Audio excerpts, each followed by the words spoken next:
Good day, beautiful soul family, and welcome back to Discovery to the Miracles Beneath the Surface. All the honor and all the glory and praise goes to our Heavenly Father in Yeshua's name. Beautiful soul family. This message is about repentance. For this, I'm going into Jonah. Why? I'm going into Jonah because our King and Savior said that you want a sign? I'll give you a sign. Your sign is Jonah. So I believe in this day and age, in this very moment, we need to do just that. Let's check out Jonah. So let's go to Jonah. But we're going to start at, and it's so interesting. All the honor and all the glory and praise goes to our Heavenly Father. Because as I was looking in Jonah, well, I was like, well, what was his message? So I go into scripture and I go into Jonah chapter 3 because Jonah had to go through much. He had to go through an inner fight, an inner conflict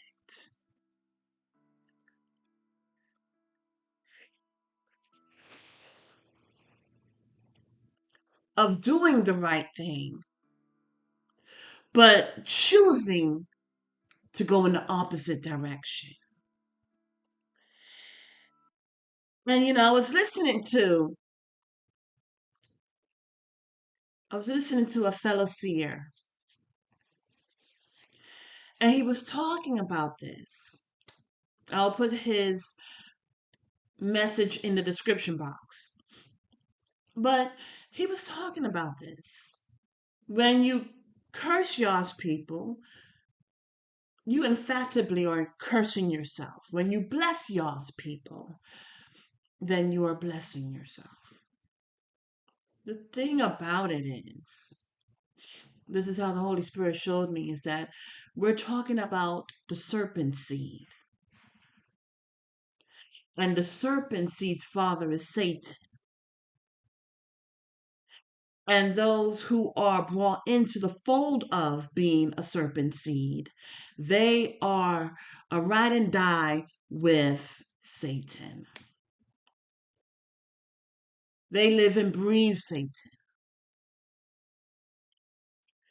And so they are paying their loyalty, their homage to the devil.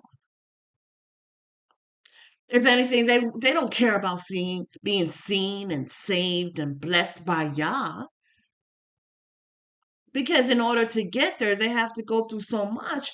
And they really are more so afraid of Satan than of Yahweh.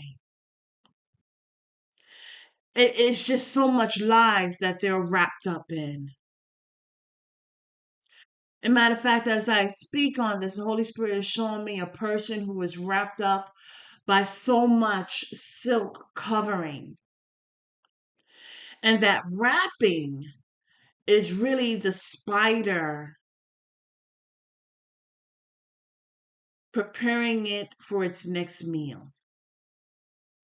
You see, Satan doesn't care about humanity. Oh, no. Because part of his curse is to devour dust. Dust means that it's at that point before Yahweh blew his life force into us.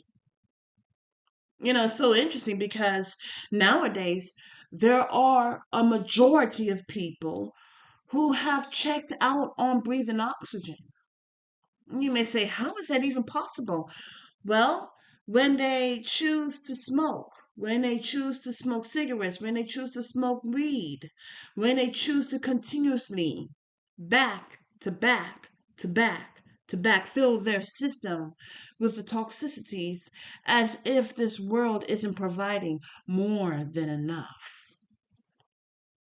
When they're doing that, when they're fiending for cigarettes and weed, They're pushing aside oxygen. You know what's so interesting? I'll tell you.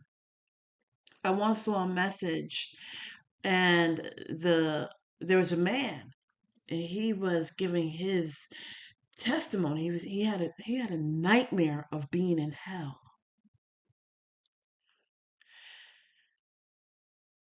He saw a lot of things, but one thing that popped out, one of the things that popped out to him, and it pops out in my mind at this very moment, is when they were in hell, they couldn't breathe. That's what he said. And they were thirsty. The thing about it is that when they were alive, they didn't thirst for water, nor did they see the meaning in fresh air for self and others.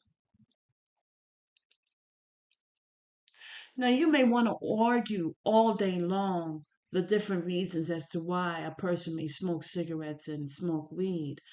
But the thing about it is that it is not cigarettes and weed that keeps you alive.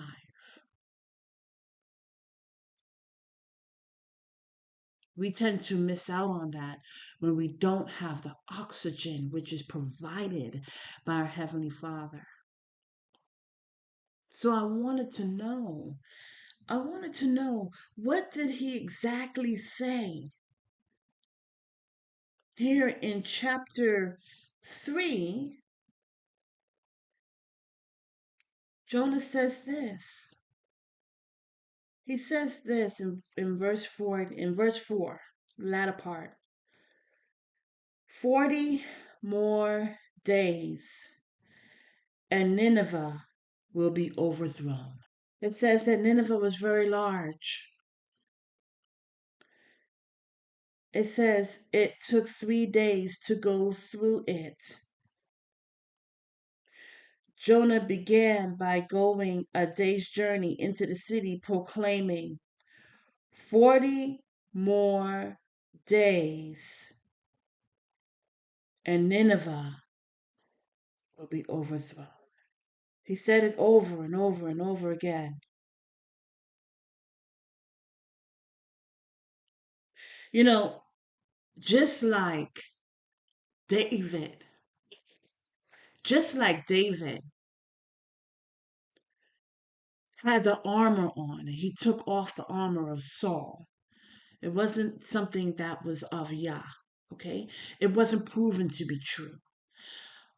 One thing that could be proven to be true is that as long as Yah is for you, it doesn't matter who's against you. So he went ahead and he took 5 smooth stones, but he only needed 1. Why? Because it was backed by the power of Yah. And so even though here it says 40 more days and Nineveh will be overthrown. Those words were packed by the power of Yah. And it went straight to their hearts. From the outside, it looked like a large, great city. But there was something else going on in their hearts. Our Heavenly Father sent Jonah because there was a type of connection. You see, they killed Jonah's father.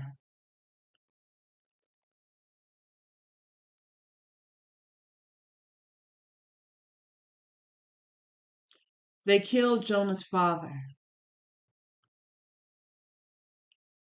They took away so much from his family. They didn't even realize, or they didn't even care. And so, utilizing Jonah to bring forth this message says a lot within itself. Can we put ourselves in Jonah's shoes? A society that has taken away so much from us, brought so much division, so much discord. Can we grip ourselves to be obedient to the Most High Yah, our Heavenly Father, and say 40 more days?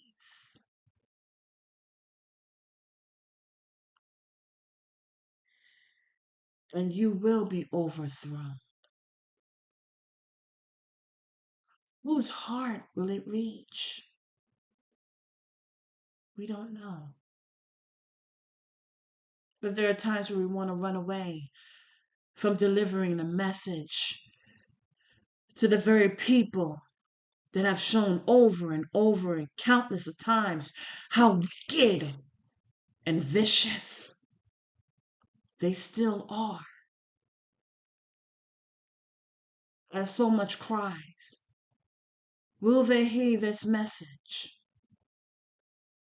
Your days are running short.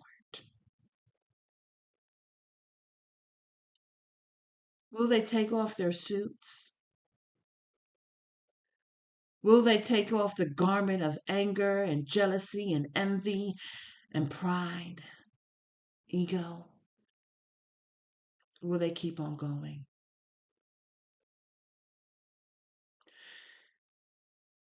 What I found to be interesting, and this is by the means of the Holy Spirit, is this. Let's go to Jonah's prayer in chapter 2. And it reads this: In my distress, I called to Yahweh, and he answered me. From deep in the realm of the dead, I called for help, and you listened to my cry. You hurled me into the depths, into the very heart of the seas, and the current swirled about me. All your waves and breakers swept over me. I said, I have been banished from your sight, yet I will look again toward your holy temple. The engulfing waters threatened me. The deep surrounded me. Seaweed was wrapped around my head. To the roots of the mountains I sank down. The earth beneath barred me in forever. But you, Yahweh my God, brought me life up from the pit. When my life was ebbing away, I remembered you, Yahweh, and my prayer rose to you, to your holy temple. Those who cling to worthless idols turn away from Yah's love for them. But I, with shouts of grateful praise, will sacrifice to you. What I have vowed, I will make good. I will say, salvation comes from Yahweh. You see, beautiful soul family, so interesting. This was Jonah's prayer. But this can be your prayer too. The question is, will you have enough faith to cry for help? Will you repent in such a time as this? Only your actions can tell. Until the next message, have a beautiful and wonderful day. And may you cry out for Yah